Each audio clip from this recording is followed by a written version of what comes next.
Welcome to all of our students. मैं engineer R K Anand, आपका chemistry teacher.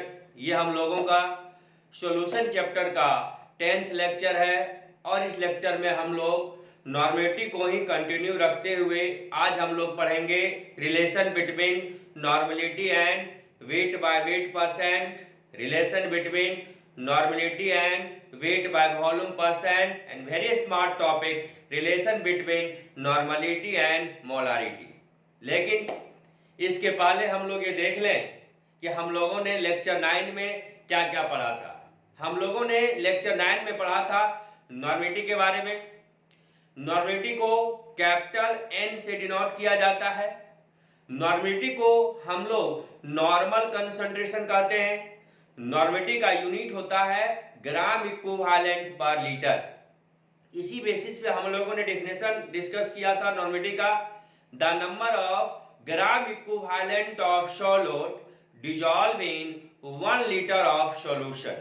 Number of gram equivalent को number of equivalent भी कहा जाता है। इस बेसिस पे आप कह सकते हैं the number of equivalent of solute dissolved in 1 liter of solution। उसी बेसिस पे हम लोगों ने फार्मूला भी डिराइव किया था। तो पहला है कि नंबर ऑफ ग्राम इक्विवेलेंट क्या होता है। Number of gram equivalent equal to the weight by equivalent weight. Weight जो क्वेश्चन में दिया रहेगा, जिस स्पीशीज का आपसे नंबर ऑफ ग्राम इक्विवेलेंट पूछा जाएगा उसका वेट क्वेश्चन में दे देगा। इक्विवेलेंट वेट आपको निकालना होगा। तो इक्विवेलेंट वेट ऑफ स्पीशीज क्या होता है, एटॉमिक वेट या मॉलिक्यूलर वेट या ionic wait by valency factor. Valency factor को हम लोग एन फैक्टर भी कहते हैं।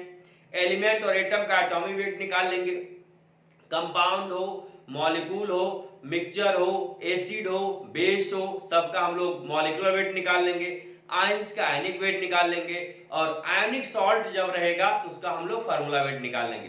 वैलेंसी फैक्टर क्या है, किसी भी एलिमेंट का जो वैलेंसी होता है उसका वैलेंसी फैक्टर कहलाता है।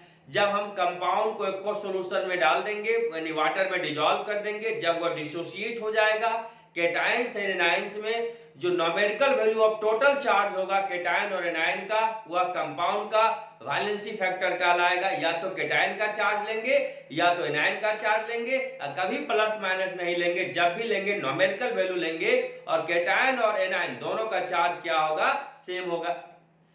किसी भी आयन पे जो चार्ज होगा वो उसका वैलेंसी फैक्टर कहलाएगा।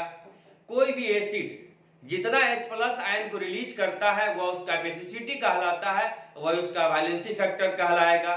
कोई भी बेस जितना OH- आयन को रिलीज करेगा वह उसका एसिडिटी कहलाता है, वह उसका वैलेंसी फैक्टर कहलाएगा। जब हम सॉल्ट को वाटर में डाल देंगे, जब वह डिसोसिएट हो जाएगा केटायन और एनायन में, जो numerical value of total charge होगा केटायन और एनायन का, वह उसका वैलेंसी फैक्टर कहलाएगा। तो नॉर्मेलिटी का डेफिनेशन क्या था, the number of gram equivalent of solute by total volume solution in litre. तो वॉल्यूम तो आप समझते हैं, नंबर ऑफ ग्राम इक्विवेलेंट को नंबर ऑफ इक्विवेलेंट भी कहते हैं। नंबर ऑफ ग्राम इक्विवेलेंट का formula given weight by equivalent weight. Weight question में दिया रहा equivalent weight, atomic weight, molecular weight, ionic weight या formula weight by valency factor. Clear है, सारा हम लोगों ने डिस्कस कर चुका था। उसमें हम लोगों ने कुछ सवाल भी किया था।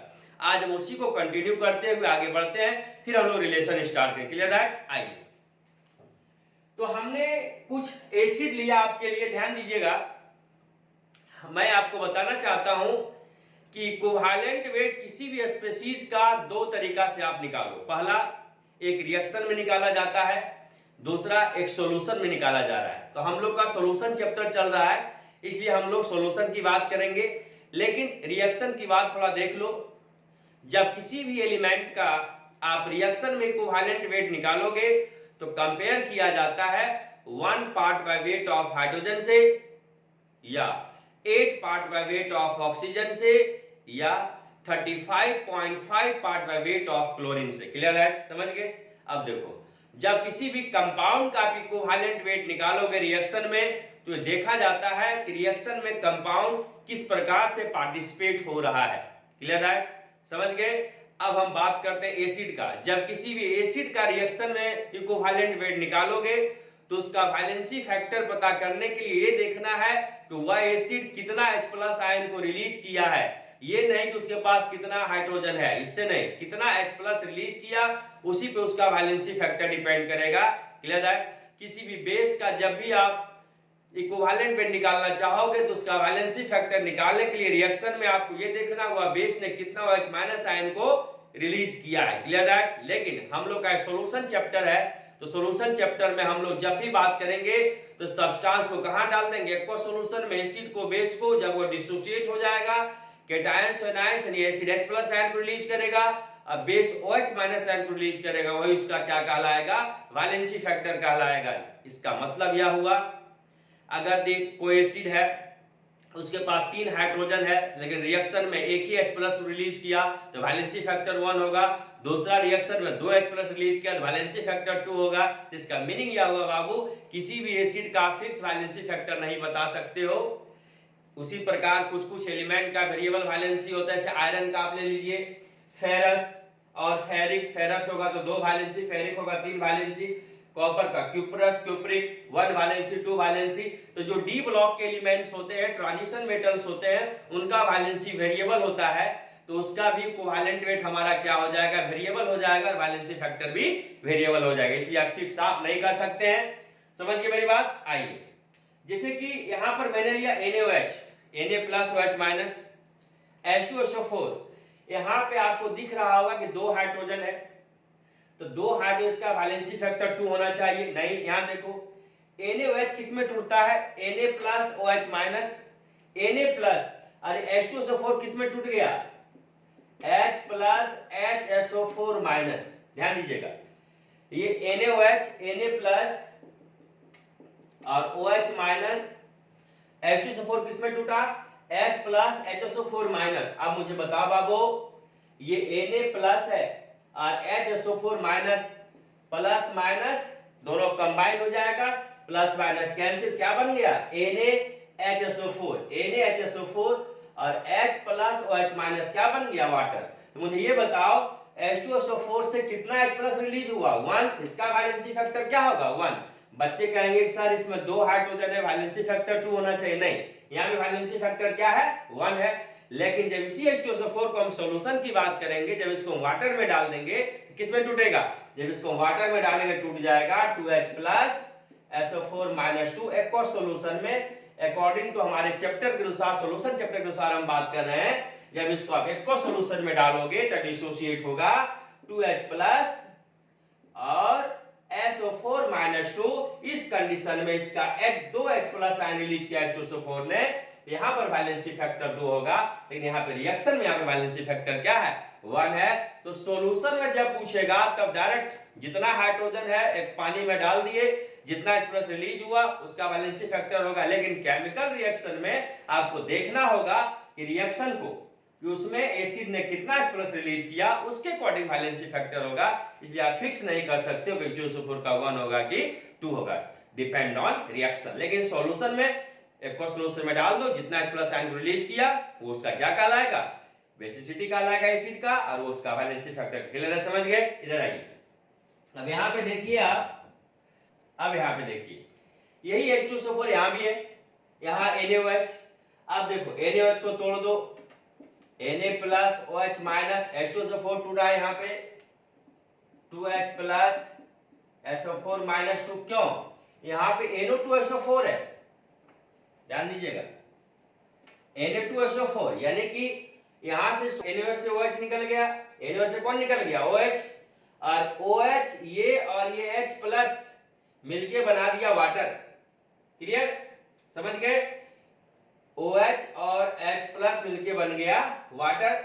अब मुझे बताओ छोटो, यहाँ पे सोडियम कितना मोल है आपका? 2 मोल, और यहाँ पे सल्फेट, सल्फेट आपका SO4-2, तो 2 प्लस और 2 minus, plus minus cancel, Na2SO4। तो मुझे बताओ H2SO4 से सल्फेट तो निकल गया, तो कितना H+ आयन यहाँ पे रिलीज हुआ? 2 H+ आयन। कितना रिलीज हुआ यहाँ पे? 2 H+ आयन, 2H+ SO4-2। तो यहाँ पे इसका वैलेंसी फैक्टर क्या होगा? 2 होगा। लेकिन यहाँ पे वैलेंसी फैक्टर क्या होगा? 1 होगा। जब भी हम रिएक्शन में बात करेंगे तो देखेंगे रिएक्शन किस प्रकार का है, यानी कि उस रिएक्शन में कोई भी एसिड ने कितना H+ रिलीज किया वही उसका कहलाएगा बेसिसिटी और वही उसका कहलाएगा वैलेंसी फैक्टर। जहां तक आपने यहाँ पे देखा यहाँ एक H+ यहाँ से निकला था क्योंकि HSO4 तो रही है गया, H2SO4 है, HSO4 आ गया, देखिए H+ निकला, H2SO4 यहाँ पे SO4 रहा है, 2 H+ निकला, यहाँ पे वैलेंसी फैक्टर 2 होगा, यहाँ पे वैलेंसी फैक्टर 1 होगा। लेकिन जब एक और सॉल्यूशन में जाएगा तो H2SO4 का वैलेंसी फैक्टर ऑलवेज 2 होगा। क्लियर है, जैसा कि हम सॉल्यूशन चैप्टर में आपको बता रहे हैं और पिछले क्लास में लोगों ने डिस्कस किया था। अगर हम मैग्नीशियम एलिमेंट की बात करें तो वैलेंसी फिक्स 2 होगा वैलेंसी फैक्टर की। आयरन की बात करें तो फेरस होगा तो 2 होगा वैलेंसी, फेरिक होगा 3 होगा, तो फेरस की कंडीशन वैलेंसी फैक्टर 2, फेरिक की कंडीशन वैलेंसी फैक्टर 3। कॉपर की बात करें क्यूपरस और क्यूप्रिक, क्यूपरस होगा वैलेंसी 1, क्यूप्रिक होगा वैलेंसी 2, वैलेंसी फैक्टर क्यूपरस के कंडीशन में 1, क्यूप्रिक के कंडीशन में 2। क्लियर है, समझ गए? इधर आइए। बहुत बच्चे ने हमसे कहा कि सर हम लोग कंपाउंड को किस प्रकार से डिकम्पोज करेंगे। मान लो एक कंपाउंड है MyNX, आप उसको एक एक्वा सॉल्यूशन में डाल दिए, टूटता है YM + X XN - Y। कैसे? इधर आओ, आप ले लो H2SO4, तो H की जगह M, 2 के जगह Y, N के जगह SO4, X की जगह 1। क्यों? H2SO4 में हाइड्रोजन 2 है और सल्फेट कितना है? 1 है। कभी इसको सल्फर और ऑक्सीजन को अलग अलग नहीं समझिएगा। ये क्या है? सल्फेट है, हाइड्रोजन का M, 2 है आपका Y, सल्फेट है N, सल्फेट क्या वो एगो है X। अब देखो क्या लिखा आपने, Y का मतलब 2 लिख दो, M का मतलब H लिख दो, प्लस X का मतलब 1 लिखा होगा क्योंकि प्लस और -1 तो लिखने की आवश्यकता नहीं है। X का मतलब 1 नहीं, कुछ तो 1, N का मतलब SO4 माइनस Y का मतलब 2। क्लियर है, समझ में आ गई बात? तो आप कर सकते हैं H2SO4 को मैंने एक और सॉल्यूशन में दिया 2H+ SO4 - 2। जब भी कंपाउंड को आपको डिकम्पोज करना होगा ये आपके लिए बेस्ट फार्मूला है। क्लियर है, समझ गए बात को? ये फार्मूला से कंपाउंड को आप डिकम्पोज कर सकते हैं। अब मुझे बताओ नॉर्मेटिव बराबर आपने क्या पढ़ा था? Number of gram equivalent of solute by total volume solution in litre. ध्यान दीजिएगा, नॉर्मेटिव का फार्मूला होता है number of gram equivalent of solute by total volume solution in litre. मुझे ये बताओ ये जो कंसंट्रेशन टर्म आपका नॉर्मेटिव है इसमें वॉल्यूम इन्वॉल्व है कि नहीं? हाँ है। तो वैसा कंसंट्रेशन टर्म जिसमें वॉल्यूम इन्वॉल्व हो वो टेम्परेचर पे डिपेंड करेगा।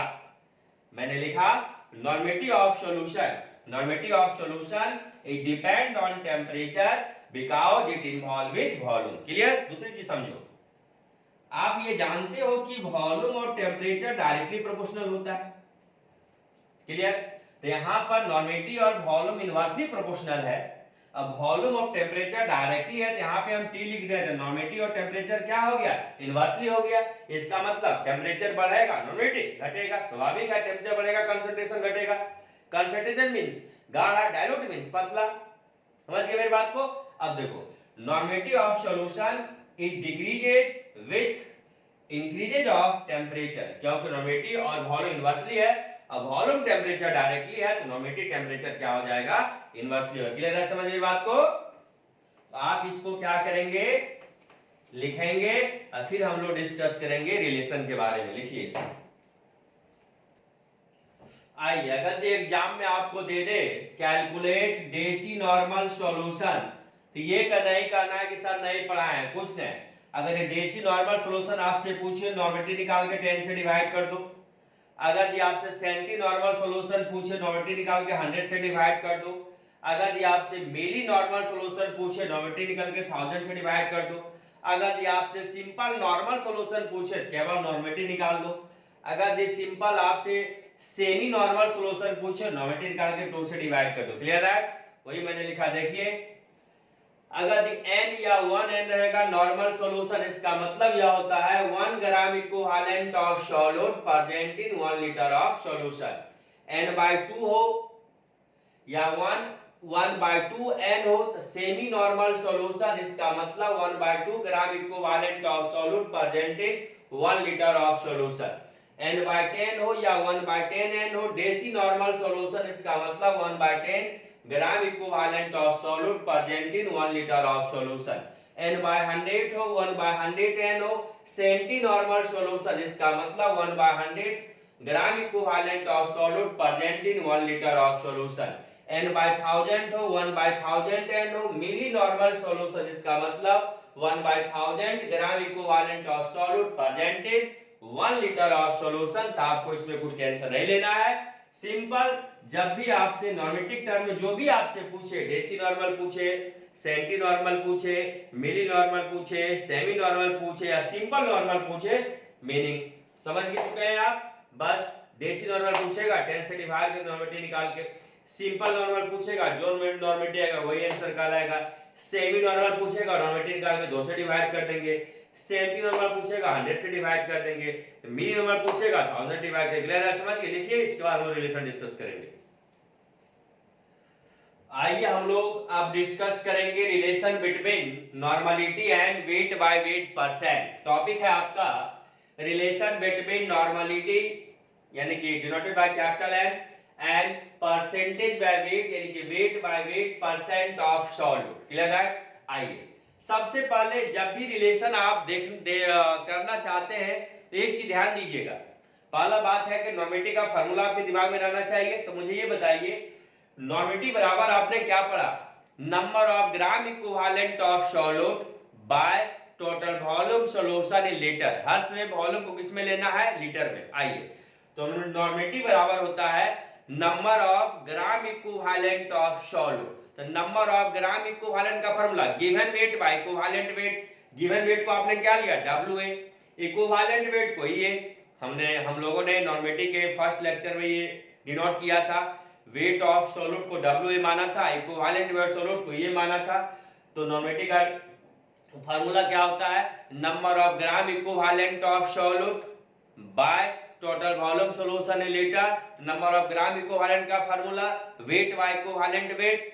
वेट है WA, इक्विवेलेंट वेट है ये किसका वेट? सॉल्यूट का वेट। किसका इक्विवेलेंट वेट? सॉल्यूट का equivalent weight. Weight by equivalent weight W weight है ये by total volume solution in litre. अगर ये वॉल्यूम यहां ml में है तो 1000 से डिवाइड करेंगे तो लीटर में चेंज हो जाएगा, 1000 प्लस के ऊपर चला जाएगा। ये फार्मूला हो गया। तो आपको क्या-क्या चाहिए सो देखिए। सबसे पहले आपको चाहिए कि WA वेट ऑफ सॉल्यूट पता करना। हम लोग परसेंटेज बाय वेट से WA वेट ऑफ सॉल्यूट निकाल लेंगे। वॉल्यूम हम लोग परसेंटेज बाय वेट से वॉल्यूम निकाल लेंगे। ये इक्विवेलेंट वेट हम लोग मान लेते हैं। Clear that? आइए तो let percent by weight of solute बराबर x%। Equivalent weight of solute ये आपका सॉल्यूट है। ये यहां पर क्या है? A is the solute.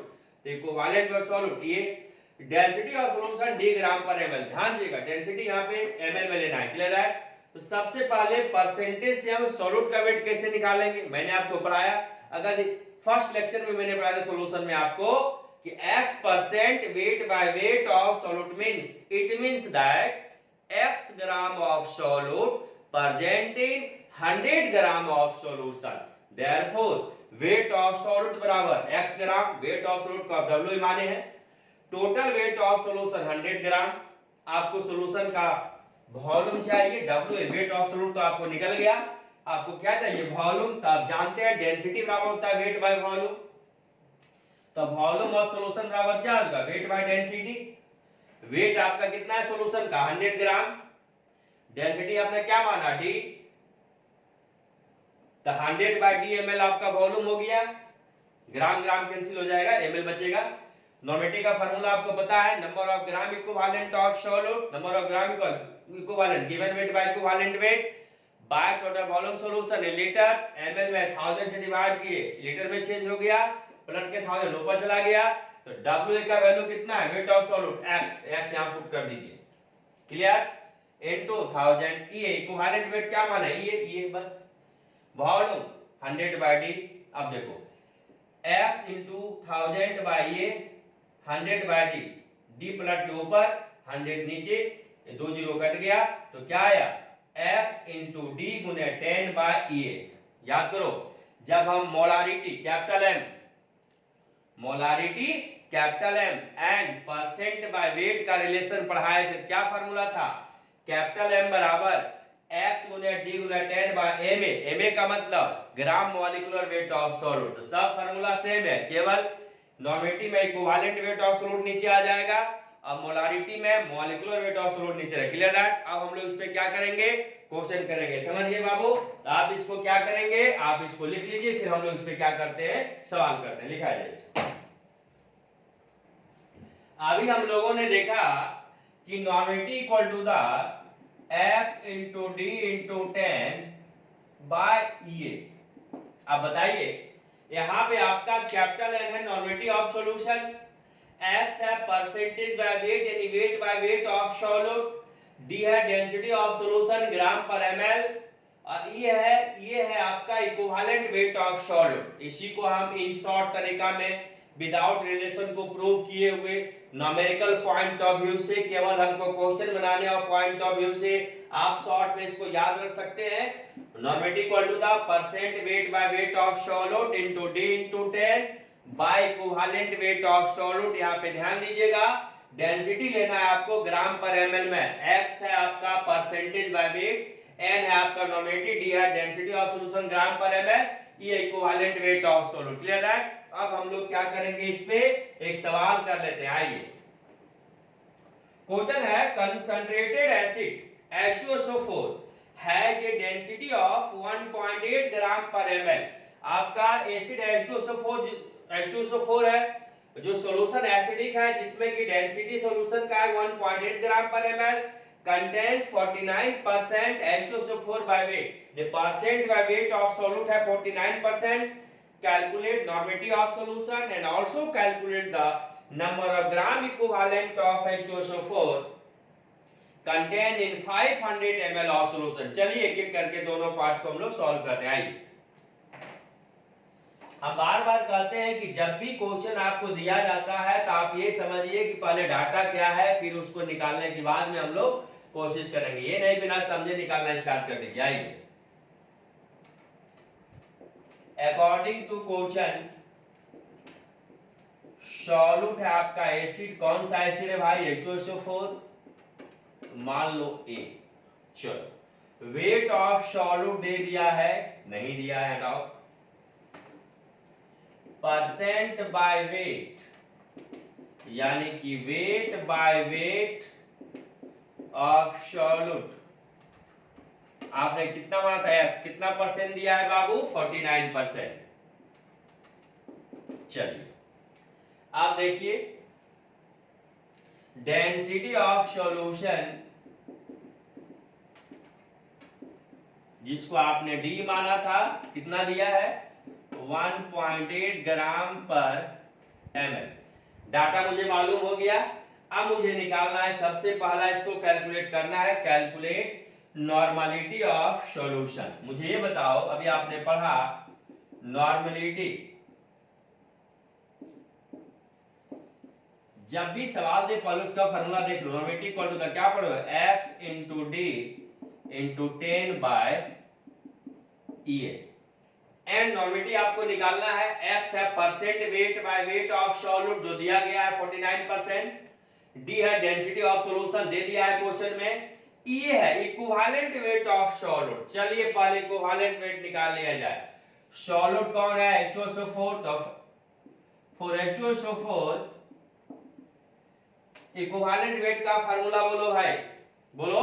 Equivalent weight बराबर होता है H2SO4 आपका एसिड है, molecular weight by valency factor. Valency factor acid का कहलाता है बेसिसिटी। फॉर H2SO4 को यदि तोड़ दिया जाए किस में टूटेगा? 2H plus SO4 minus 2। अब मुझे ये बताओ कि कितना H प्लस आयन रिलीज किया? 2H plus ion. तो वैलेंसी फैक्टर बराबर बेसिसिटी बराबर कितना? 2। Clear that? अब ग्राम मॉलिक्यूलर वेट ऑफ H2SO4 होता है 98 ग्राम पर मोल। बहुत बार निकाल चुके हैं। जितने सारे एटम्स होते हैं सारे का वेट निकाल के आप क्या करो? जोड़ दो। इसलिए equivalent weight of H2SO4 H2SO4 के इक्विवेलेंट वेट को आप ये मान लो, क्योंकि ये आपका सॉल्यूट है, सॉल्यूट के ये माने थे। क्या होता है? Molecular weight by valency factor. ध्यान देना छोटे, यहां जाओ। तो मॉलिक्यूलर वेट आपका कितना है? 98। वैलेंसी फैक्टर कितना निकाला आपने? 2, आ गया 49। इसलिए therefore normative equal to the x, x का वैल्यू बोलो, गुने d गुने 10 बाय ये, पुट कर दो वैल्यू। x का value percentage by wait 49, density 1.8 into 10, equivalent weight 49, cancel हो गया, डेसिमल उड़ेगा, नीचे आ जाएगा 10, आंसर आएगा 80 नॉर्मलिटी। पहला पोर्शन तो समझ में आ गया आपको, क्लियर दैट। अब हम लोग इसका दूसरा पोर्शन की बात करेंगे, लिखा गया आपको, आइए। दूसरा कह रहा है now number of gram equivalent of H2SO4 in solute in 500 ml। ये डॉट क्वेश्चन था ना, यही क्वेश्चन आपको कह रहा था बाबू। 500 ml ऑफ सॉल्यूशन, यही डाटा था आपका, बराबर व्हाट आई। तो आपने पढ़ा नॉर्मलिटी बराबर number of gram equivalent of solute by total volume of solution in litre. अब यहां आपको देखना है, डाटा के अकॉर्डिंग निकालना है 500 ml में H2SO4 का नंबर ऑफ ग्राम इक्विवेलेंट कितना होगा।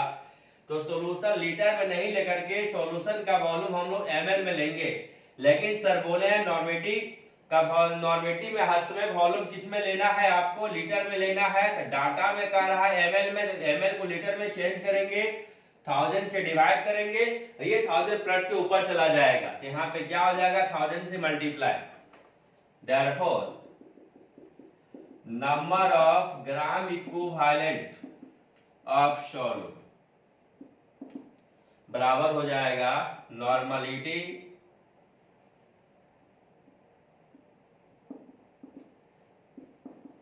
into volume in ml by 1000। Clear है?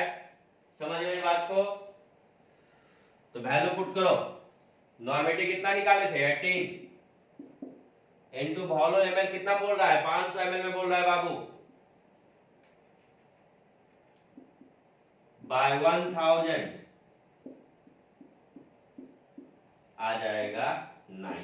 मैं उम्मीद करता हूं समझ में आ गया होगा। आप इसे लिखिए, फिर हम लोग रिलेशन पढ़ेंगे, relation between normality and percent weight by volume.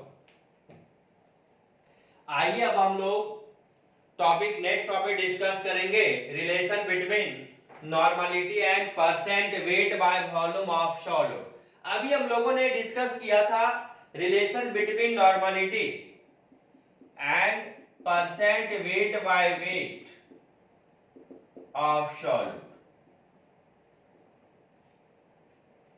अभी हम लोगों का इस टॉपिक के पहले जो टॉपिक था रिलेशन बिटवीन नॉर्मलिटी यानी capital N and percent weight by weight of solute, तो हम लोगों का जो फार्मूला आया था n बराबर x गुने d गुने 10 बाय ये, जहां पे n है capital N normative of solution, x percent weight by weight of solute, d the density of solution, a the equivalent weight of solute. यहां पे डेंसिटी को आपको पकड़ना है। क्यों? नॉर्मेटिव बराबर आपने जहां तक पढ़ा है कि normative equal to the normative बराबर number of gram equivalent of solute by volume of solution in litre. तो नॉर्मेटिव में आपको वॉल्यूम चाहिए, नॉर्मेटिव का फार्मूला होता है number of gram equivalent of solute by volume solution in litre. तो first relation जो था normative and percent weight by weight में वॉल्यूम नहीं था, तो इसलिए हमने डेंसिटी लिया था ताकि इससे वेट बाय वेट से डेंसिटी की मदद से हम वॉल्यूम कैलकुलेट कर सके, क्योंकि वेट से वॉल्यूम, वॉल्यूम से वेट तब तक नहीं कैलकुलेट किया जा सकता जब तक कि डेंसिटी पता नहीं हो। इसलिए फर्स्ट रिलेशन में normative and percent weight by weight of solute का जो रिलेशन हम लोगों ने डिस्कस किया उसमें डेंसिटी लेने का मेन मकसद यह था क्योंकि इसमें वॉल्यूम नहीं था, और नॉर्मेटिव के लिए मुझे क्या चाहिए, वॉल्यूम चाहिए, क्योंकि नॉर्मेटिव का डेफिनेशन होता है number of gram equivalent of solute dissolve in 1 litre of solution. इसलिए मुझे वेट बाय वेट केवल दिया गया था, इसलिए हम लोगों ने डेंसिटी लिया ताकि इसकी मदद से वॉल्यूम को फाइंड कर सके। लेकिन जो सेकेंड रिलेशन आपका है, सेकेंड रिलेशन है normative and percent weight by volume of solute. इस रिलेशन में ऑलरेडी वॉल्यूम है, इसलिए मुझे डेंसिटी लेने की आवश्यकता नहीं है। समझ गए?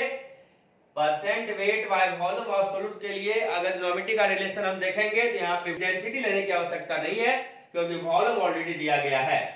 तो चलिए मुझे ये बताइए नॉर्मेटिव का फार्मूला क्या होता है। नॉर्मेटिव इक्वल टू द, पहले देखिए जब भी रिलेशन आप एस्टेब्लिश करें सबसे पहले अगर नॉर्मेटिव का रिलेशन किसी दूसरे टर्म से है तो नॉर्मेटिव को पकड़िए।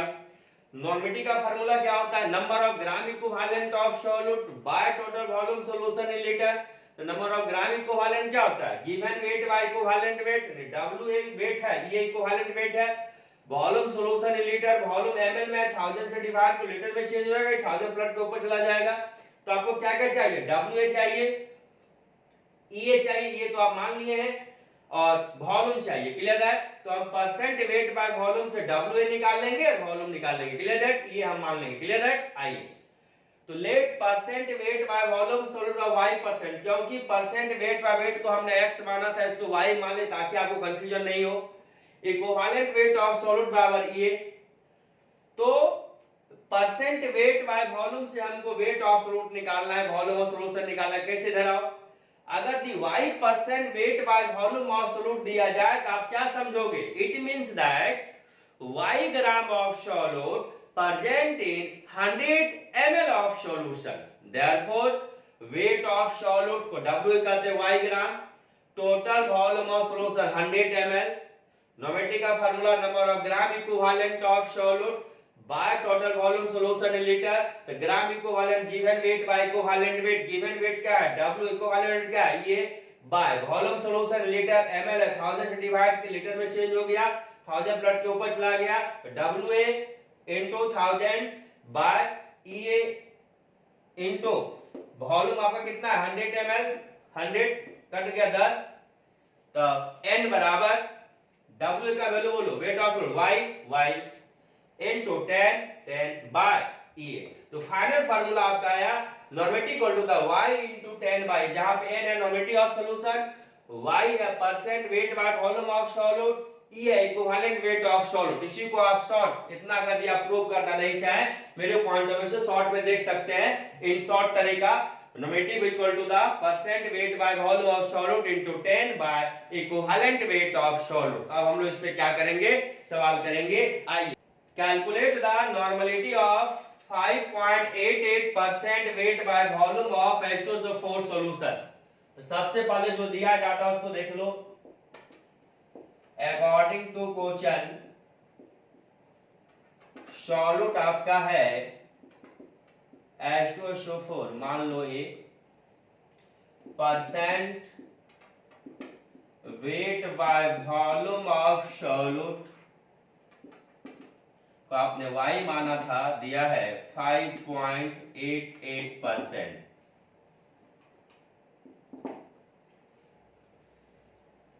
बस अब आपको निकाला नॉर्मेटिव, चूंकि नॉर्मेटिव बराबर बोलो क्या पढ़े हो y into 10 by EA। n है नॉर्मेटिव ऑफ सॉल्यूशन, निकालना है आपको। y है percent weight by volume of solute, पता चल गया। EA निकाले इक्विवेलेंट वेट। इक्विवेलेंट वेट तो मैं आपको बताया हूं molecular weight by valency factor, अभी आपको इधर पहले देखे थे फॉर H2SO4। H2SO4 को पानी में डाल दो 2H plus SO4 minus 2, valency factor बराबर बेसिसिटी बराबर 2, ग्राम मॉलिक्यूलर वेट ऑफ H2SO4 होता है आपका 98, बहुत बार देख चुके हैं आप, इसलिए इक्विवेलेंट वेट ऑफ H2SO4 जो सॉल्यूट का इक्विवेलेंट वेट है ये कहते हैं आप, क्या पढ़े हैं आप, मॉलिक्यूलर वेट बाय 2 कर सकते हैं डायरेक्ट, क्योंकि लीजिए भाई वैलेंसी फैक्टर लिख देते हैं। चलिए वैलेंसी फैक्टर आइए, तो मॉलिक्यूलर वेट आपका है 98, वैलेंसी फैक्टर है 2 बराबर 49, इसलिए normative equal to the y percent weight by volume 5.88 into 10 equivalent weight 49, जब इसको आप कैलकुलेट करेंगे आएगा आपका 1.2 नॉर्मलिटी। क्लियर है, समझ गए बाबू? लिखिए फिर हम लोग नेक्स्ट रिलेशन पढ़ेंगे।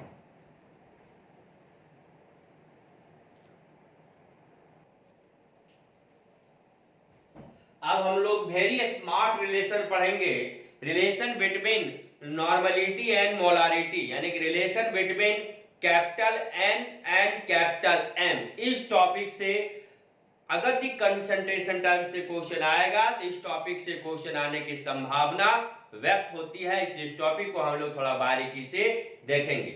ये टॉपिक पढ़ने से क्या फायदा है, अगर दी नॉर्मेटिव दे दिया तो मोलारिटी निकाल लेंगे, मोलारिटी दे दिया नॉर्मेटिव निकाल लेंगे, यानी कोई एक दे दिया, या तो कैपिटल M दे दे कैपिटल N निकल जाएगा, कैपिटल N दे दे कैपिटल M निकल जाएगा। क्लियर है, समझ गए? आइए तो relation between normality and molarity.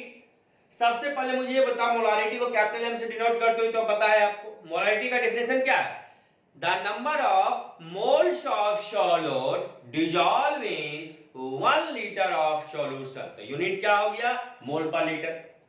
Normative को कैपिटल N से डिनोट करते, डेफिनेशन क्या है, the number of gram equivalent of solute dissolve in 1 litre of solution. तो unit gram equivalent per litre. Clear है? वी नो दैट, हम जानते हैं, हम सबका ले लिए जिम्मेवारी, हम जानते हैं ग्राम इक्विवेलेंट बराबर होता है मोल इनटू वैलेंसी फैक्टर। तो बच्चे कहेगा सर आप जानते हैं हम नहीं जानते, देख लो भाई आ जाओ। तो ग्राम इक्विवेलेंट का फार्मूला बोलो, wait by equivalent wait. Clear? तो वेट बाय इक्विवेलेंट वेट का फार्मूला बोलो, molecular weight by valency factor. तो वेट बाय इक्विवेलेंट वेट की जगह molecular weight by valency factor, इधर आओ, wait by molecular wait, weight by molecular wait, valency factor plus के ऊपर चला गया, तो वेट बाय मॉलिक्यूलर वेट को ध्यान देना, इधर वेट बाय मॉलिक्यूलर वेट को मोल कहते हैं, किसी भी सब्सटेंस का mole weight by molecular weight. तो मोल इनटू वैलेंसी फैक्टर, इधर आओ, तो gram equivalent, gram equivalent, weight by molecular weight mole into वीयर, तो ग्राम इक्विवेलेंट बराबर आ गया mole into valency factor. Prove कर दिए, अब हम लोग जानते हैं। क्लियर हो गया? आइए तो ग्राम इक्विवेलेंट बराबर मोल इनटू वैलेंसी फैक्टर तो प्रूव हो गया। छोटे इधर आओ, हमने क्या किया, यहां पे लीटर से डिवाइड कर दिया, किसमें, ग्राम इक्विवेलेंट में। अब मोल में भी लीटर से डिवाइड किया, कोई दिक्कत नहीं, अगर यहां लीटर से डिवाइड कर दे, इधर भी लीटर से डिवाइड कर तो कोई प्रॉब्लम नहीं है। अगर एक तरफ करते एक तरफ नहीं करते प्रॉब्लम होता। तो मैंने क्या किया, अभी आपने फार्मूला प्रूफ भी किया, gram equivalent equal to the mole into valency factor. मैंने क्या किया, ग्राम इक्विवेलेंट में लीटर से डिवाइड किया, अब मोल में लीटर से डिवाइड किया इनटू वीएफ। क्लियर? तो ग्राम इक्विवेलेंट पर लीटर को आप क्या कहते हो, नॉर्मलिटी, लिखा गया नॉर्मलिटी। मोल पर लीटर को आप क्या कहते हो, मोलारिटी, लिखा गया मोलारिटी, इनटू वीएफ। तो फाइनल फार्मूला आया normative equal to the molarity into valency factor. Very smart formula, ध्यान दीजिएगा। सिंबल क्या यूज करोगे, capital N is the normality, capital M is the molarity into वीयर। तो फाइनल फार्मूला नॉर्मेटिव बराबर molarity into valency factor. आप इसे लिखिए, अब हम इस पे क्या करेंगे, एग्जांपल करेंगे। तो आइए हम लोग नॉर्मलिटी और मोलारिटी के रिलेशन पे क्वेश्चन कर लें। ए solution was prepared containing 21.2 gram of Na2CO3 is 800 ml of solution. एक सॉल्यूशन है जिसमें सॉल्यूट है आपका Na2CO3 अब वॉल्यूम ऑफ सॉल्यूशन है 800 ml, जिसमें सॉल्यूट का वेट है आपका 21.2 ग्राम। कहता है मोलारिटी बताइए, नॉर्मेटिव बताइए। आइए सबसे पहले हम डाटा देख लें क्या दिया है। अकॉर्डिंग टू क्वेश्चन सॉल्यूट आपका है Na2CO3 मान लो A। पहले डाटा देख लो क्या क्या दिया है। वेट ऑफ सॉल्यूट WA कहते हैं आप, दिया है आपका 21.2 ग्राम। आइए क्या आपको निकालना है फर्स्ट मोलारिटी। मोलारिटी बराबर बोलो क्या पढ़े हो बाबू, बोलो number of moles of solute, number of moles of solute by total volume solution in litre. तो वॉल्यूम दे दिया है आपका, वॉल्यूम ऑफ सॉल्यूशन को आप भी कहते हो 800 ml है। फॉर्मूला बोलो मोलारिटी का, number of moles of solute by total volume solution in litre. Mole का formula given weight by molecular weight, given weight को WA, मॉलिक्यूलर वेट को Ma, किसका मोल, सॉल्यूट का मोल। W क्या है, वेट ऑफ सॉल्यूट, Ma क्या है, molecular weight of solute. Mole का formula given weight by molecular weight by volume solution in litre, लेकिन डाटा है ml में, लीटर में चेंज करेंगे, 1000 से डिवाइड, ये प्लस ऊपर चला जाएगा। Clear that. आप देखो बाबू WA weight of solute 21.2 into 1000 by molecular weight निकाल लो, gram molecular weight of solute Ma कहते हैं। Na2CO3 का मॉलिक्यूलर वेट कैसे निकालोगे, इतने सारे एटम्स हैं, सारे का एटॉमिक वेट निकाल के क्या करना है, जोड़ देना, जोड़ोगे तो आएगा आपका 106 ग्राम पर मोल। चलो तो मॉलिक्यूलर वेट भी मुझे मालूम हो गया कितना, Ma बराबर 106 बाय वॉल्यूम कितना 800 ml। जब इसको आप कैलकुलेट करोगे आएगा आपका वैल्यू 0.25 मोलारिटी। पहला समझ में आ गया, क्लियर है। आप इसे लिख लिए, पहला बन गया, नॉर्मेटिव निकालेंगे। आइए सेकंड देखिए, नॉर्मलिटी बराबर अभी आपने पढ़ा मोलारिटी इनटू वैलेंसी फैक्टर। जब हम रिलेशन पढ़ेंगे क्वेश्चन आसानी से बनाएंगे ना, ऐसे नहीं पढ़े रिलेशन पढ़ने से क्या फायदा। रिलेशन पढ़ने से ये फायदा, जो क्वेश्चन 2 मिनट में बनेगा वो जल्दी बन जाएगा, 1 मिनट में बन जाएगा हम लोगों का।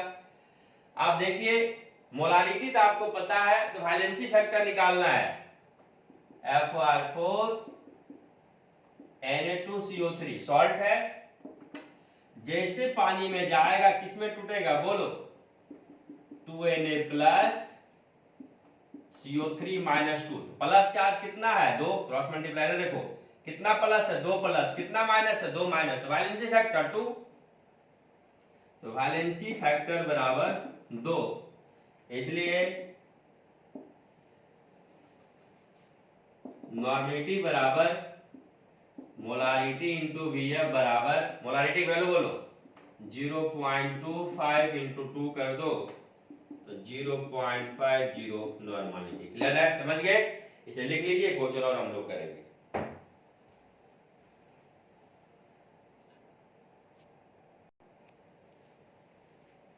आइए हम लोग क्वेश्चन और देखें। Calculate the molarity and normality of 9.8% wait by wait H2SO4 solution of density 1.8 gram per ml। हम लोग मोलारिटी और नॉर्मेटिव दोनों, मोलारिटी और नॉर्मेटिव के फॉर्मूला से निकाल सकते हैं, लेकिन हम लोगों ने भी रिलेशन डिस्कस किया, इसलिए पहले मोलारिटी निकाल लेंगे, उसके बाद रिलेशन से नॉर्मेटिव तुरंत निकल जाएगा। Clear that. आइए अगर अलग अलग भी हम नॉर्मलिटी मोलारिटी फाइंड कर सकते हैं, लेकिन रिलेशन से क्या होगा कि आसानी से क्वेश्चन हमारा बन जाएगा। आइए अकॉर्डिंग टू क्वेश्चन सॉल्यूट आपका है H2SO4 मान लो A, परसेंट जो जो क्वेश्चन में दिया पहले लिख लो, percent weight by weight of solute. तो आपने x माना था, कितना दिया है 9.8%। डेंसिटी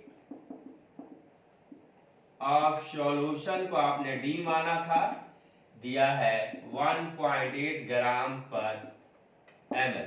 फार्मूला निकालना है, इसलिए मोलारिटी, बोलो फार्मूला, x गुने d into 10 by m। m capital M is the molarity of solution, x is the percent weight by weight of solute, d the density of solution, 10 m is the gram molecular weight of solute. निकाल लो gram molecular weight of solute H2SO4 का ग्राम molecular weight को आप Ma कहते हो, बराबर 98 ग्राम पर मोल। चलो वैल्यू पुट कर दिया जाए, x का वैल्यू है 9.8 इंटू डेंसिटी है 1.8 आपका, इंटू 10 बाय मॉलिक्यूलर वेट 98। तो आपका जो आएगा आंसर आएगा आपका 1.8 मोलारिटी। पहला क्वेश्चन तो बन गया, क्लियर। दूसरा मुझे निकालना है इसका नॉर्मलिटी। हो गया, इधर आइए। दूसरा इसी का हमको क्या निकालना है, नॉर्मलिटी।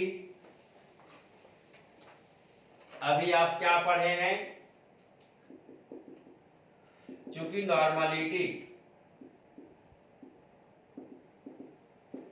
बराबर होता है मोलारिटी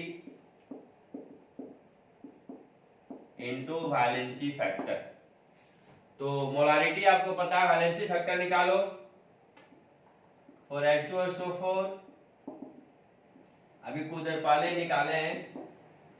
H2SO4 को पानी में डाल दो, 2H plus SO4 minus 2 aqua solution में जाएगा तो 1.8 आपका मोलारिटी ध्यान रखना है। तो valency factor acid aqua solution में जाने के बाद कितना H प्लस आयन रिलीज किया, 2। तो वैलेंसी फैक्टर बराबर बेसिसिटी कितना, 2। इसलिए नॉर्मलिटी बराबर आप पढ़े molarity into valency factor. That तो मोलारिटी आपका है 1.8 इंटू 2 बराबर 3.6 नॉर्मलिटी। समझ में आ गया बाबू? इसे लिख लीजिए, क्वेश्चन और हम लोग डिस्कस करेंगे।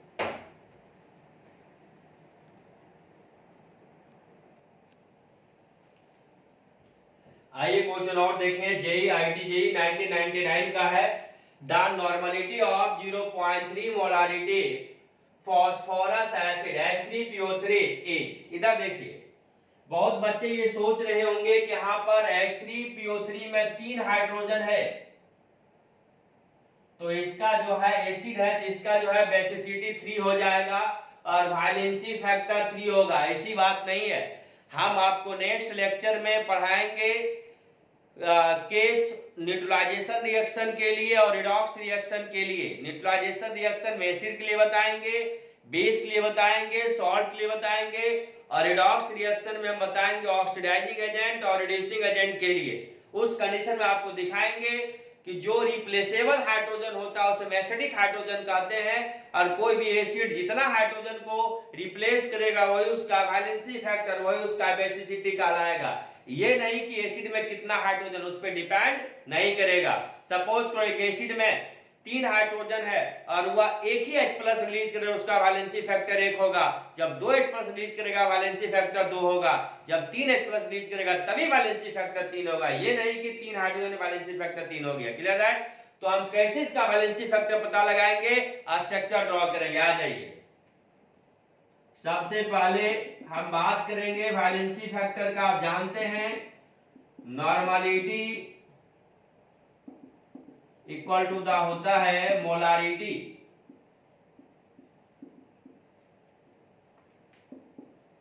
Into valency factor. क्वेश्चन में मुझे मोलारिटी पता है। अकॉर्डिंग टू क्वेश्चन सॉल्यूट है आपका H3PO3 और आपका मोलारिटी दिया है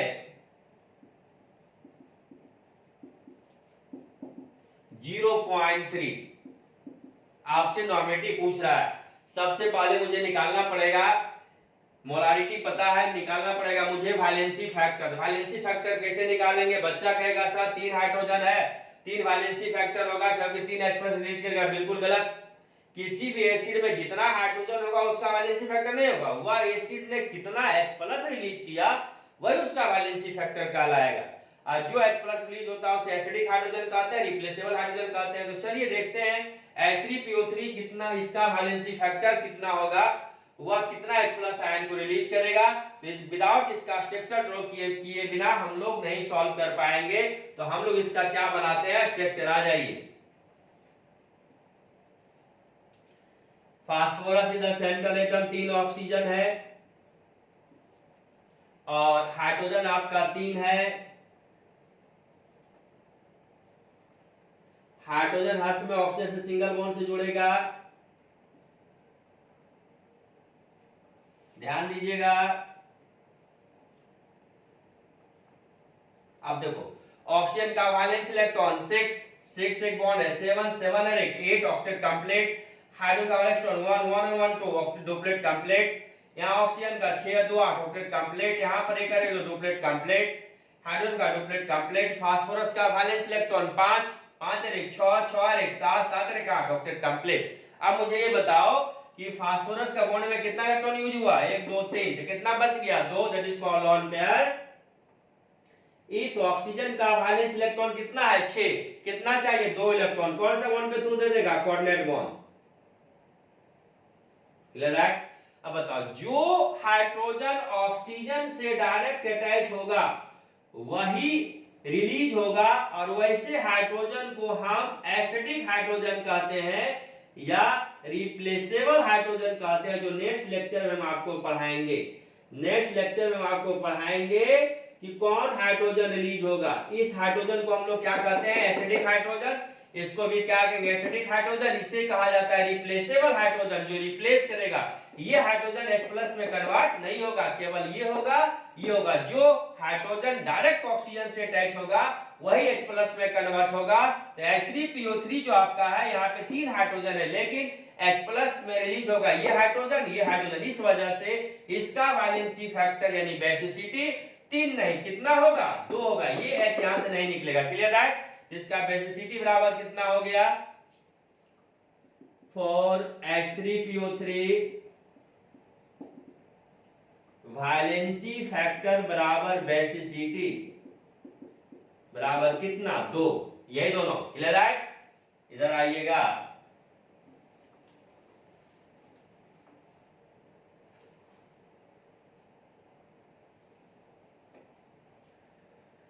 इसलिए नॉर्मलिटी बराबर मोलारिटी इंटू वैलेंसी फैक्टर। तो मोलारिटी आपका है 0.3, वैलेंसी फैक्टर 2 आएगा answer 0.6। So D the right answer. तो नेक्स्ट क्लास हम आपको पढ़ाएंगे न्यूट्रलाइजेशन रिएक्शन के केस में एसिड बॉयल्स और सॉल्ट का किस प्रकार हम नॉर्मेटिव और मोलारिटी का रिलेशन देखेंगे। उसमें हम आपको H3PO2, H3PO4, H3PO3 very smart हम एसिड और बेस का वैलेंसी फैक्टर कैलकुलेट करना सिखाएंगे। कि आपको लगेगा कि 3 हाइड्रोजन है, 4 हाइड्रोजन है, 2 हाइड्रोजन है, तो वैलेंसी फैक्टर उतना ही होना चाहिए। नहीं, वैलेंसी फैक्टर डिफरेंट आपको मिलेगा। सब आप नेक्स्ट लेक्चर में सीखेंगे। तो नेक्स्ट लेक्चर में हम लोग न्यूट्रलाइजेशन रिएक्शन के केस में नॉर्मेटिव मोलारिटी का रिलेशन देखेंगे, रिडॉक्स रिएक्शन के केस में देखेंगे, ऑक्सीडाइजिंग एंड रिड्यूसिंग एजेंट के केस में देखेंगे, और हम लोग नेक्स्ट लेक्चर में पढ़ेंगे नॉर्मेटिव ऑफ डाइल्यूशन और नॉर्मेटिव ऑफ मिक्सिंग। क्लियर है? Okay, thank you.